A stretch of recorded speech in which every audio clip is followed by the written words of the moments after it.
¿Ya notaste cómo cuanto más corres detrás de algo, más parece que eso se escapa? No es mala suerte, no es mala energía. Es un mecanismo simple. Cuando vives aferrado al resultado, pierdes claridad, pierdes postura, pierdes tiempo, y empiezas a tomar decisiones con ansiedad, como alguien que está siempre a punto de perder algo. Y entonces te humillas por atención, insistes donde no existe respeto, aceptas migajas solo para no quedarte sin nada, y a eso le llamas lucha. Pero luchar así no es fuerza, es vicio.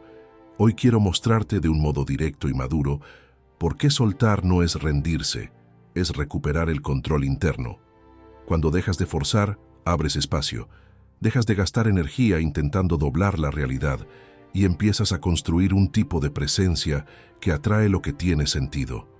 Mejores oportunidades, relaciones más limpias, decisiones más firmes.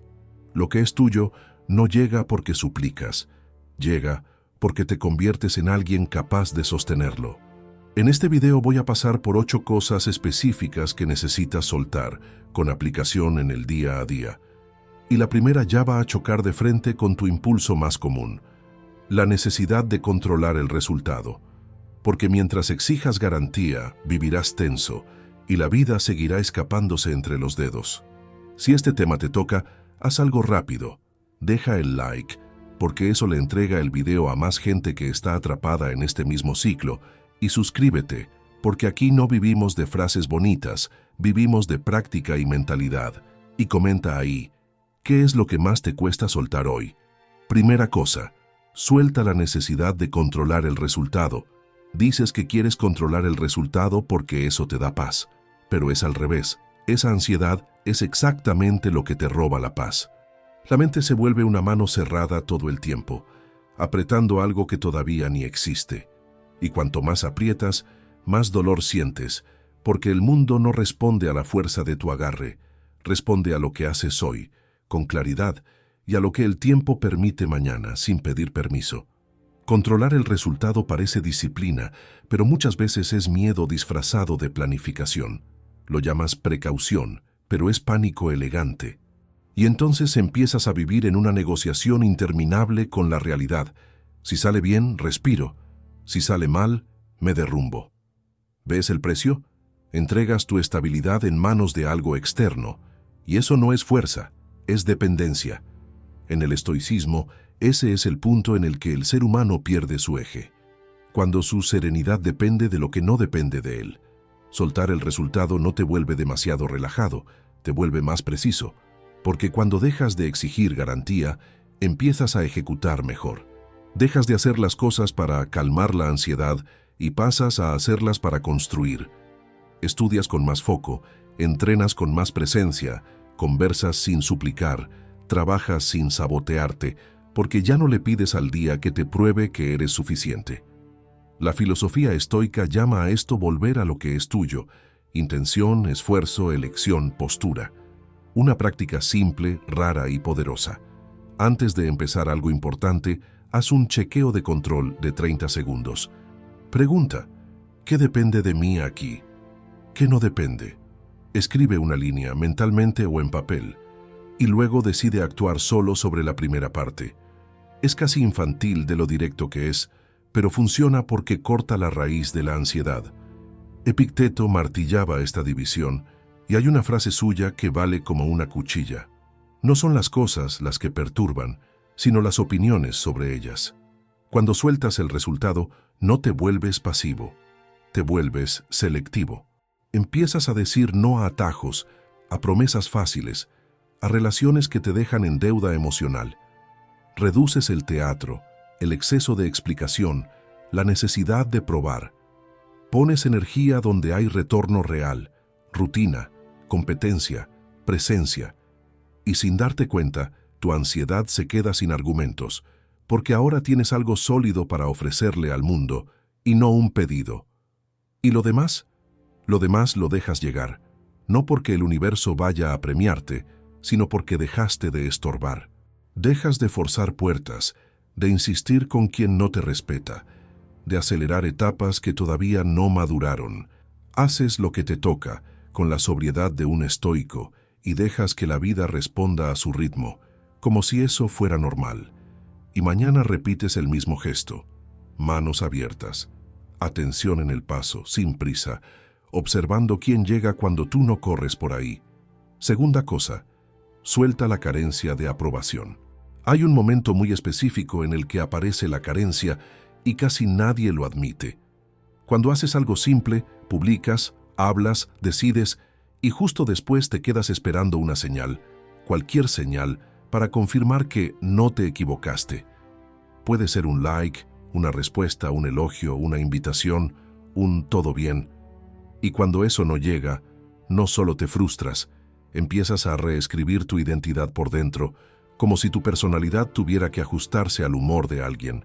Empiezas a medir tu valor con un termómetro que no controlas, y tu cabeza se vuelve un panel de aprobación o rechazo todo el día, sin pausa, sin silencio, sin dignidad. El detalle cruel es que la aprobación es una moneda inestable. Hoy te pagan con un elogio, mañana te castigan con silencio, y tú te quedas intentando descubrir cuál fue el error, cuál fue la frase que no debiste decir, cuál fue la postura que debiste mostrar. La mente se vuelve un tribunal, y tú eres acusado y abogado al mismo tiempo.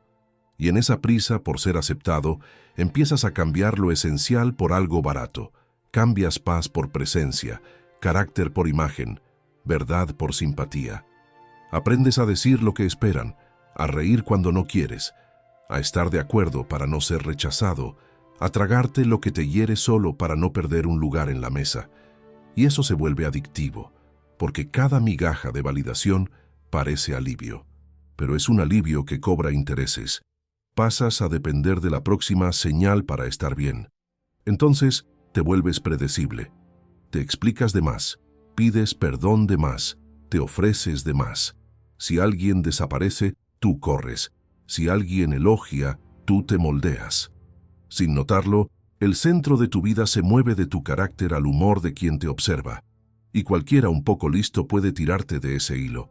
Te da atención cuando quiere usarte, te niega atención cuando quiere domarte.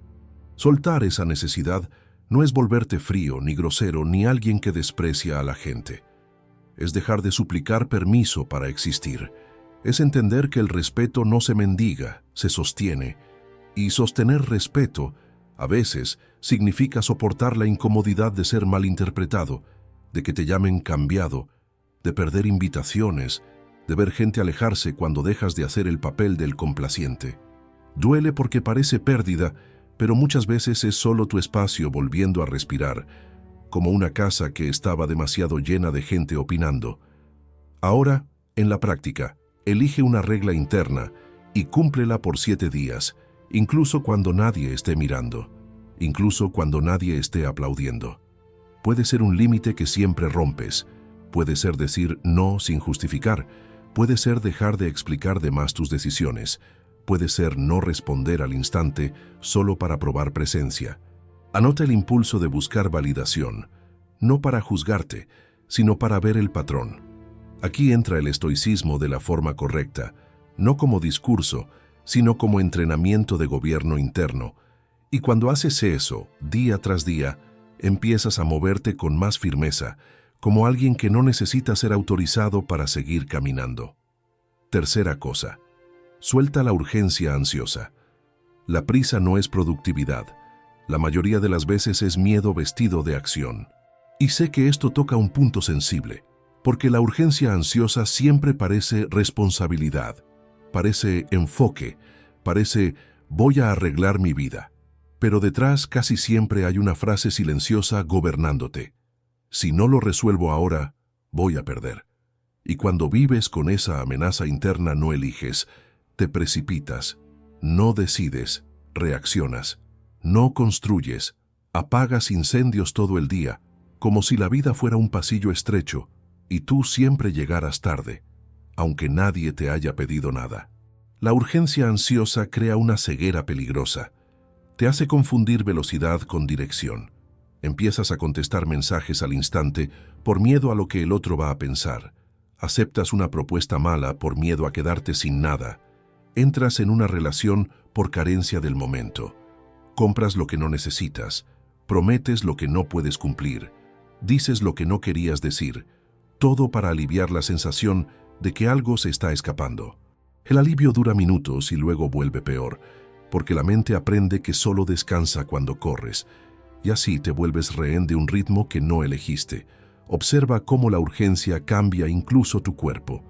Caminas más rígido, respiras corto, masticas corriendo, miras el celular como si fuera una sirena. Y cuando vives en ese modo, hasta las cosas buenas llegan con sabor a ansiedad. Recibes una noticia buena y ya piensas en el próximo problema. Terminas una tarea y ya te culpas por no haber hecho más. La vida se vuelve una fila interminable y tú siempre sientes que estás en el lugar equivocado. Eso no es ambición, es desorden interno. Lo que necesitas soltar aquí no es el deseo de evolucionar. Es el vicio de resolver la inseguridad moviéndote. La filosofía estoica siempre fue directa en esto. Quien no gobierna su propio impulso vive como marioneta de las circunstancias. No importa si eres inteligente, talentoso, esforzado. Si tu mente entra en pánico cuando el tiempo aprieta, te vas a sabotear justo en las decisiones que más importan. Y al mundo le encantan las personas así, porque son fáciles de empujar. Basta crear presión, crear plazo, crear miedo, y listo, entregas lo que no debías. Ahora, ¿cómo empieza a cambiar esto de verdad? Con una regla simple, casi ofensiva de lo obvia. Toda decisión importante tomada con prisa es sospechosa. Todas. Sobre todo las que tocan orgullo, carencia y dinero. No es para volverte lento, es para volverte lúcido. El estoico no es alguien que vive despacio, es alguien que no se vende por ansiedad. Y cuando interiorizas eso, ganas una ventaja rara. No aceptas el primer ahora o nunca. No compras el chantaje del tiempo. Una práctica corta que funciona bien, sin misticismo, es esta. Cuando sientas urgencia, aplázala conscientemente 10 minutos. 10. No para procrastinar, sino para recuperar el control del centro. En ese intervalo haz 3 preguntas secas. ¿Esto realmente necesita decidirse ahora? ¿Qué pierdo si espero un poco? ¿Qué puedo hacer hoy que mejore mi posición mañana?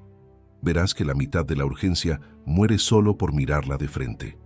La otra mitad revela lo que es: miedo a desagradar, miedo a quedarte atrás, miedo a no ser elegido. Y ahí empiezas a tratar la causa, no el síntoma. La sabiduría estoica aparece cuando cambias la carrera por el posicionamiento. Haces lo que hay que hacer, pero sin humillarte ante el tiempo, sin atropellarte por la mirada de los demás, sin poner tu paz al precio de una respuesta inmediata. Aprendes a dejar algunas cosas abiertas sin sentir que el mundo se va a caer.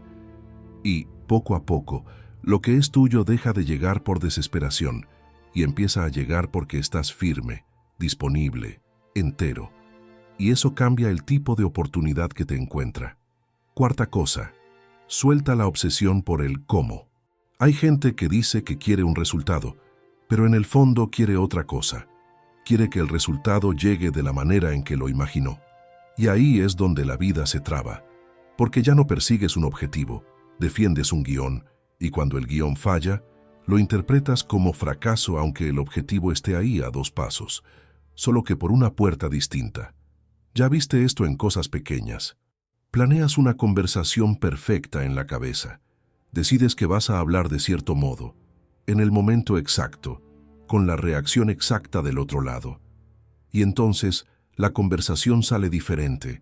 La persona no responde como tú querías. La vibra cambia. Y listo. Te vas creyendo que arruinaste todo cuando tal vez solo descubriste la verdad más rápido de lo que te gustaría.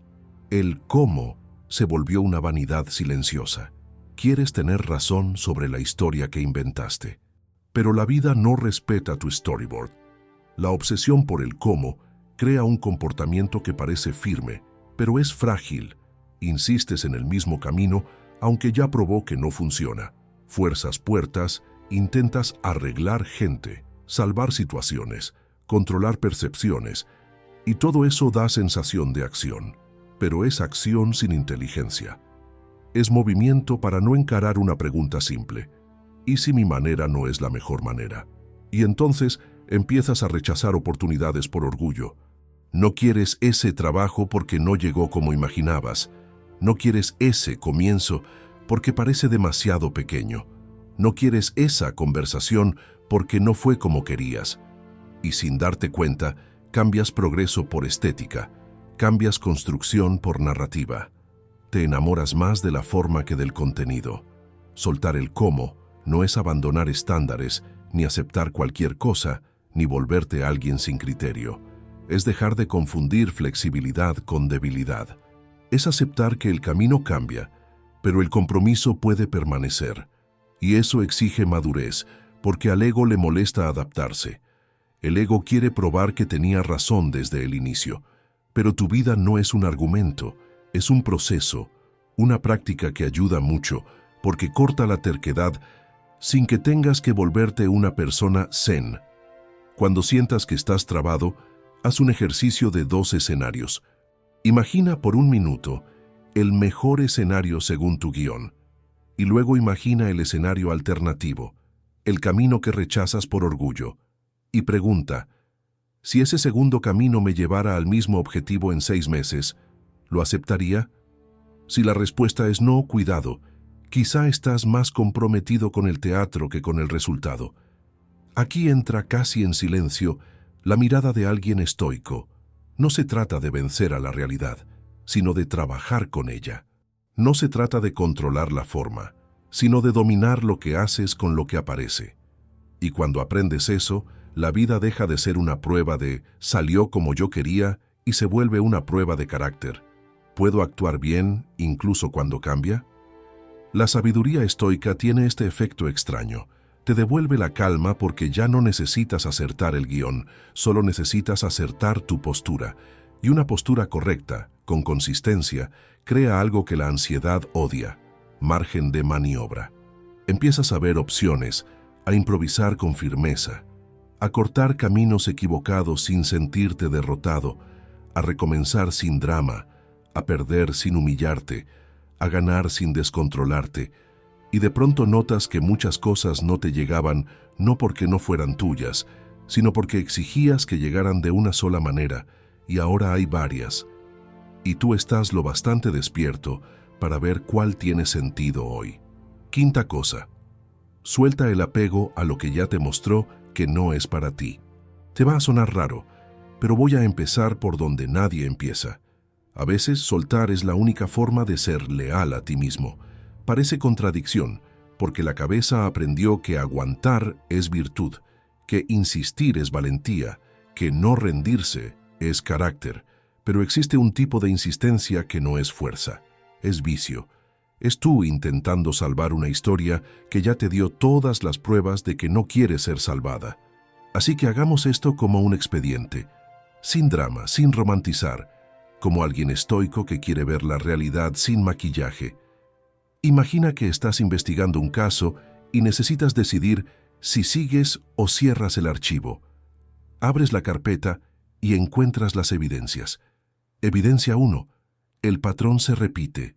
Ya hablaste, ya explicaste, ya ajustaste, ya tuviste esperanza, ya lo intentaste otra vez, y la cosa vuelve exactamente al mismo lugar. No es mala suerte, es estructura. Y cuando una estructura se repite, no es que necesitas más intentos, necesitas más respeto por ti mismo. Evidencia 2. El costo es continuo.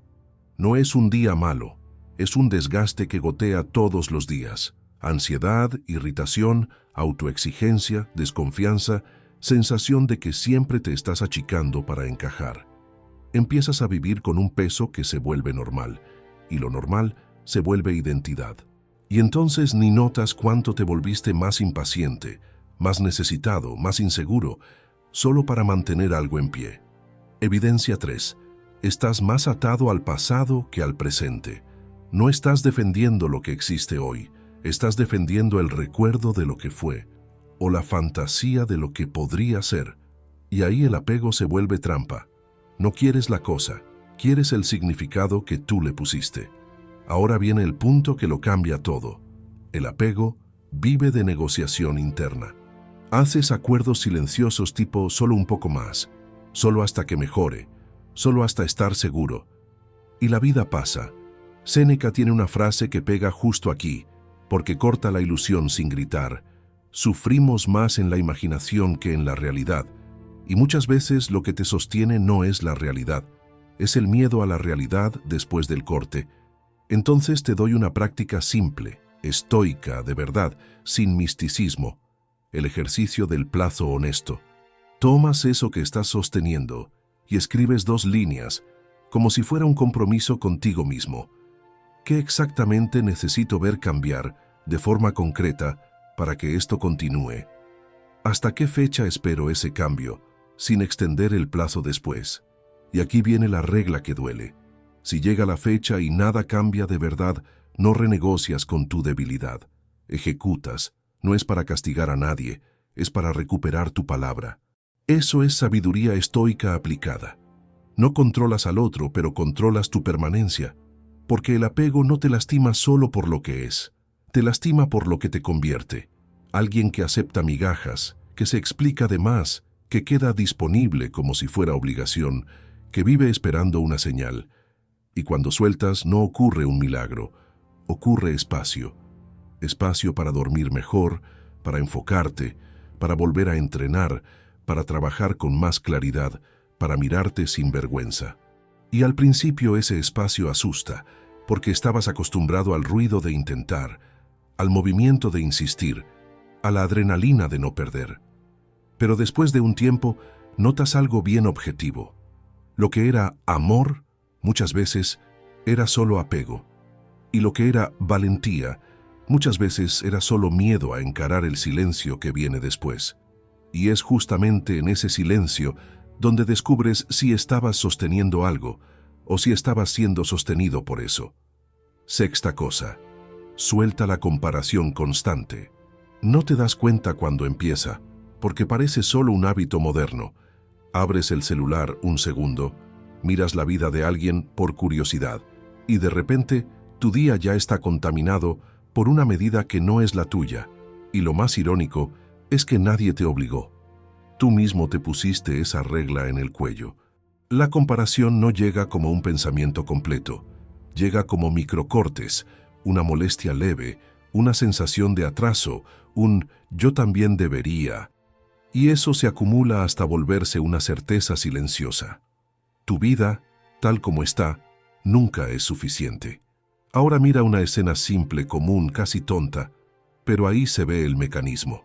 Estás comiendo, trabajando, entrenando, intentando hacer lo básico, y ves a alguien publicando una victoria, un cuerpo, dinero, un viaje, una relación, y tu cuerpo reacciona antes que tu cabeza. Sientes una presión, prisa, irritación, y de repente, lo que estabas haciendo pierde valor, como si tu esfuerzo se hubiera vuelto menos en segundos. Ese es el peligro real. La comparación no te da información, te da desvalorización, y cuando aceptas eso sin cuestionarlo, empiezas a vivir en modo compensación, corriendo para no quedarte atrás, sin saber atrás de quién ni en qué carrera. Y aquí está la contradicción que atrapa a muchos. Crees que comparar te mantiene despierto, competitivo, te da dirección, pero el efecto suele ser el contrario. Te vuelves más impulsivo, más inestable, más manipulable, porque tu autoestima pasa a depender de un marcador externo que cambia todo el tiempo. Hoy te sientes bien porque te comparaste con alguien abajo, mañana te sientes basura porque te comparaste con alguien arriba, y al final no vives, te mides. Lo que parece ambición se vuelve ansiedad, lo que parece motivación se vuelve autosabotaje, y lo peor es que sigues llamando eso tener visión, cuando es solo un vicio de mirar hacia afuera, porque mirar hacia adentro da trabajo. Un estoico no resuelve esto con una frase bonita, lo resuelve con higiene mental, como quien se baña sin filosofar sobre el jabón.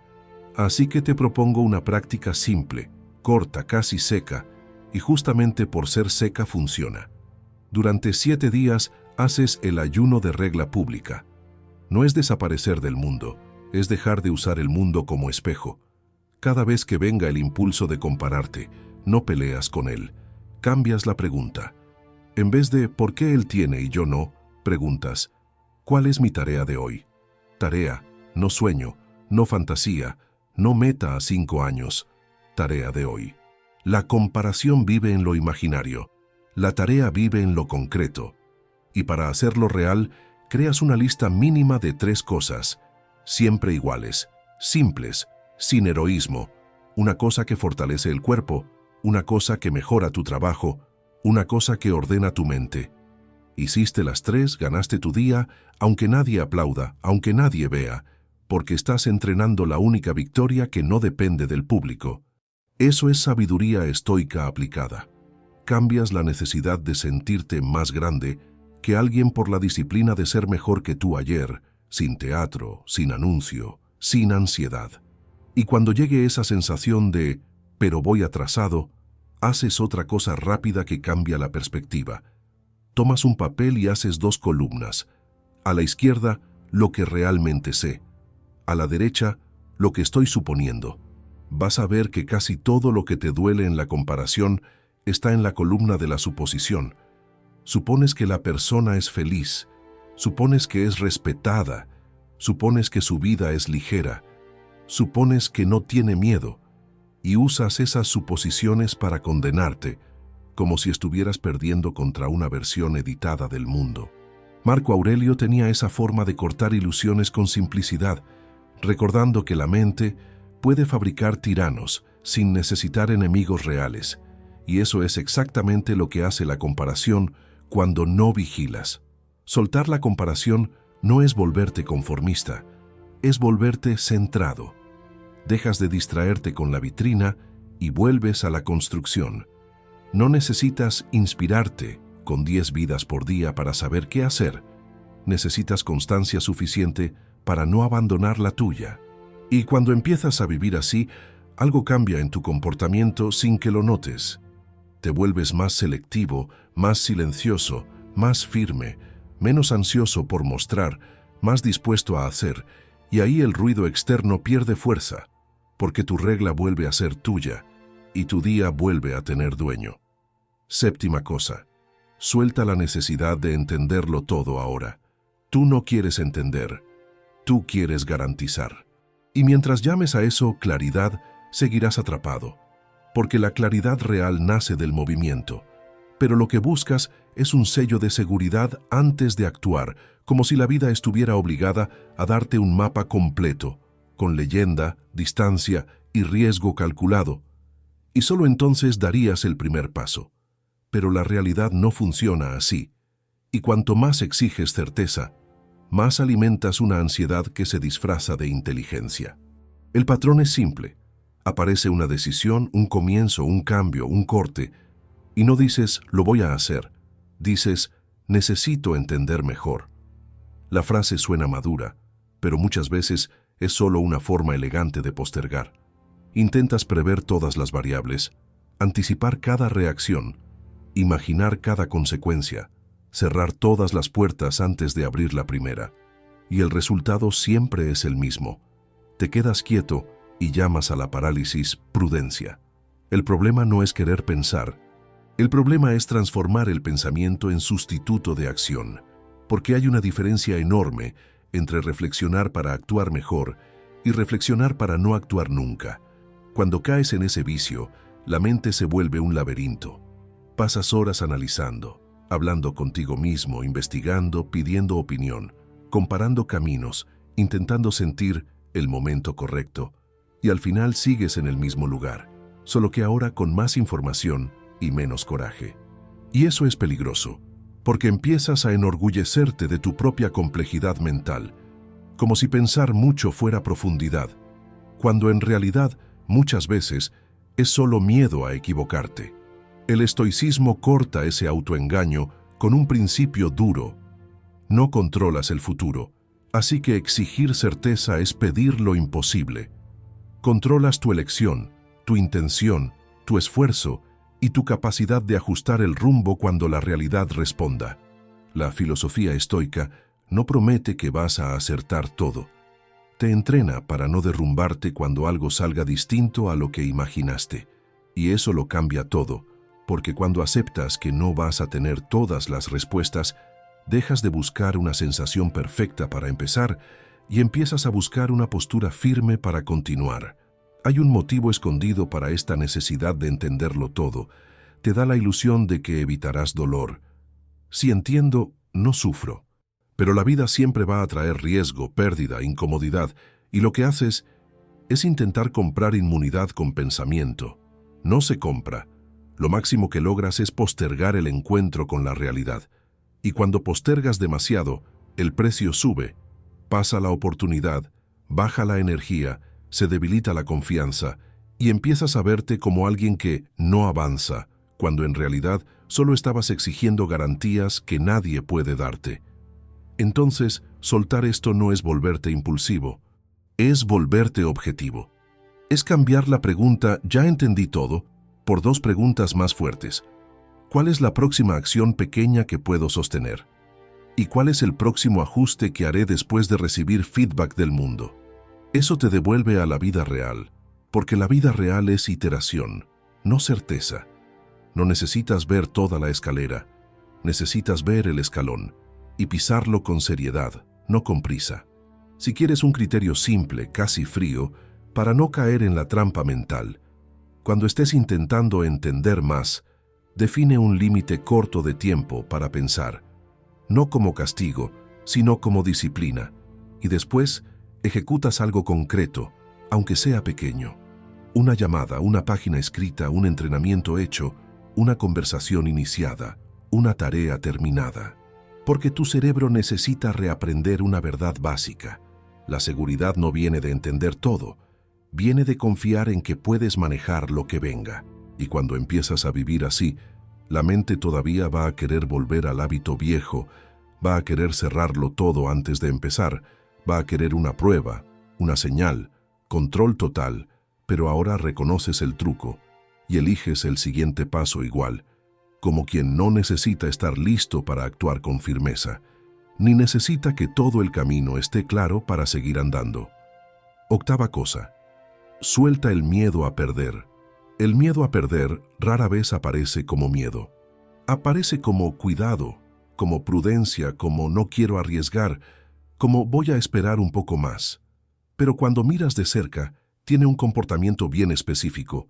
Te hace agarrarte a lo que ya deberías haber soltado, aceptar lo que no deberías aceptar y correr detrás de lo que ya te probó que no vale la carrera. No estás preservando nada. Estás siendo preservado dentro de una jaula, con la puerta abierta, pero con la mente convencida de que salir es demasiado peligroso. Ese miedo tiene muchas caras. A veces es miedo a perder a alguien, entonces te adaptas demasiado, toleras demasiado, respondes demasiado rápido, te tragas demasiado orgullo y vives en estado de alerta, como si cualquier silencio fuera una amenaza. A veces es miedo a perder estatus, entonces haces cosas que ni respetas, solo para sostener apariencias.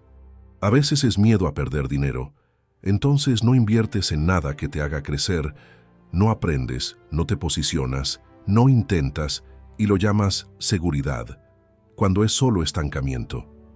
Y a veces es miedo a perder tiempo.